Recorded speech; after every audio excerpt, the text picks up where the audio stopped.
Hello friends, आज मैं एक वीडियो लाया हूँ अपने चैनल लखनऊ नॉलेज पर। आज मैंने पर्शियन कैट लाया हूँ, आप लोग देख सकते हैं। उसने कहा था कि अपने आप से निकलेगा। ये देख सकते हैं आप लोग।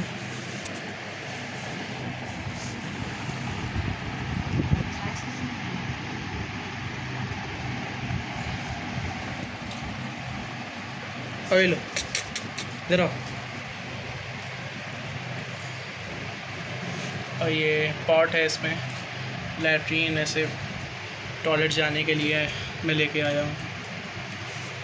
देखिए अंदर भाग रही है बिल्ली। इसका नाम हम लोगों ने रखा है एलेक्स। क्या नाम है? बेल।